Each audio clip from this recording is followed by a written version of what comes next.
India में जो player आता है वो शेर पे सवा शेर तो होता है यार। कसम से गिल को इतना सूट किया है नंबर 4।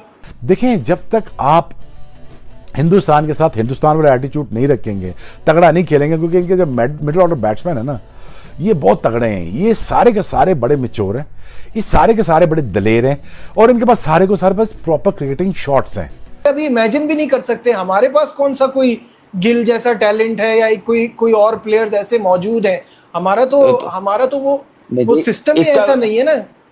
पीछे हट जाओ, हमने आपको नहीं जीतने देना, जो मर्जी आप कर लो, हम आपको पिदाएंगे, हम आपको थकाएंगे, फिर आपको मारेंगे।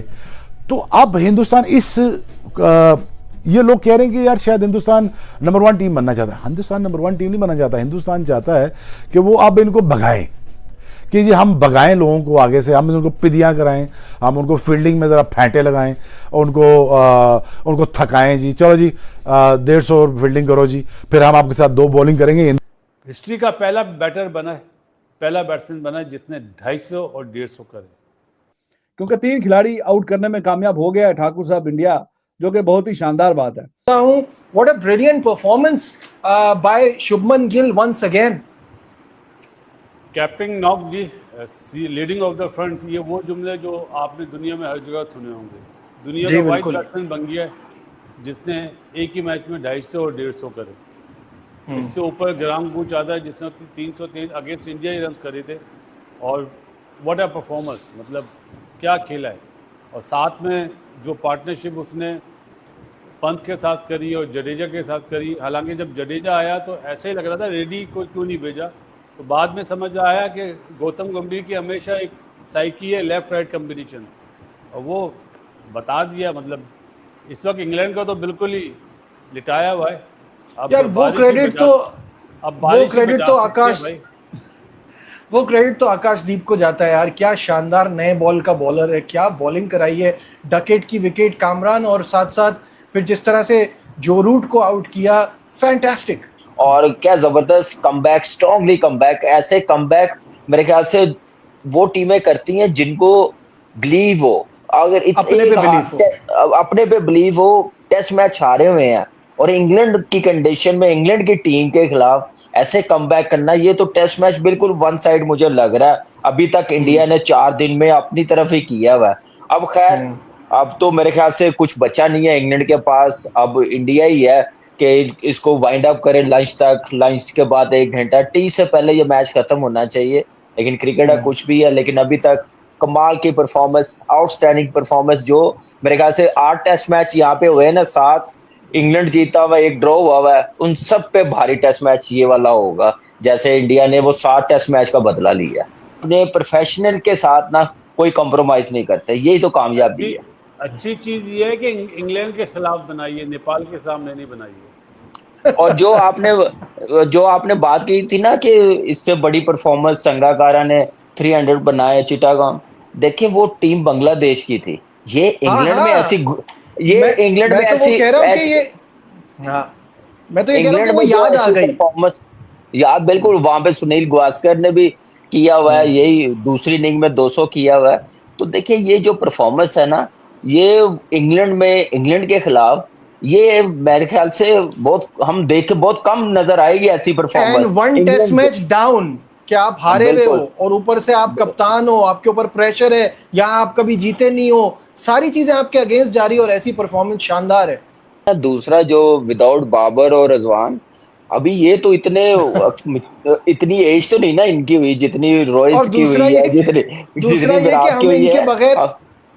हम इनके बगैर अभी इमेजिन भी नहीं कर सकते हमारे पास कौन सा कोई गिल जैसा टैलेंट है, या कोई और प्लेयर्स ऐसे मौजूद हैं। हमारा तो वो सिस्टम ही ऐसा नहीं है ना।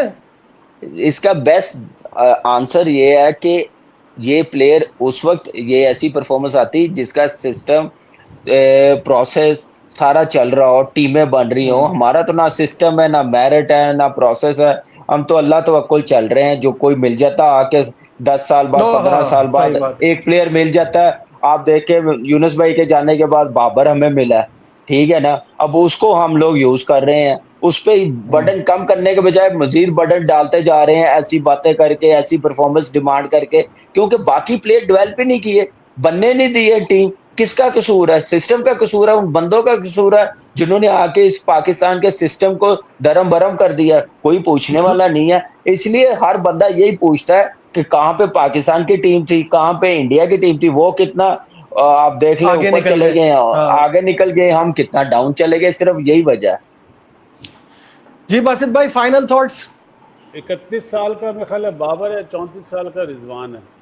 सही है, दोनों इस टाइम पे मेन प्लेयर है। इनकी जगह इस वक्त लेने वाले कोई नजर नहीं आ रहा है। पहली चीज, कोई नहीं। जब इंजमाम कप्तान था ना, तो इंजमाम ने अपना नंबर दिया यूनुस को। सही है, उस टीम में यूसुफ भी था, इंजमाम भी था, अपना कामरान भी था। तो ये ग्रेट प्लेयर थे। तो वो टीम हमारी बहुत ज़्यादा स्टेबल थी, नामी गिरामी प्लेयर थे। हाँ, इस टीम में बाबर रिजवान के अलावा आप मतलब शान मसूद है, कभी 150 करता है, सऊद शकील है, आगा सलमान है।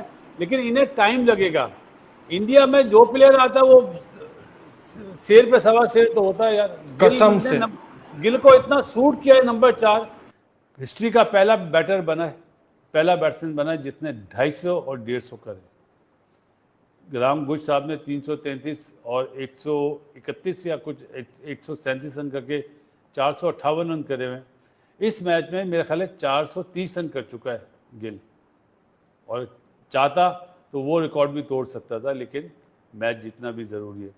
मैनचेस्टर में इंडिया कभी मैच जीता नहीं है, एक मैच ड्रॉ करा है। तो कल मेरा ख्याल है वो रिकॉर्ड बनते ही टूटने के लिए, तो वो आपको नज़र आ जाएंगे। और मुझे ऐसा लगता है इस सीरीज़ के बाद गिल को Asian Bradman, new Asian Bradman का लक़ब मिल जाएगा। जिस वे में वो खेल रहा है, टॉप क्लास बैटिंग कर रहा है। इसी तरह रही तो आज तो टीम के खैर ओवरऑल रन्स 1000 हुए हैं। तो अब 3 मैचों में मिला के देयर इज अ पॉसिबिलिटी कि एक ही सीरीज से 1000 रन ऊपर निकाल ले।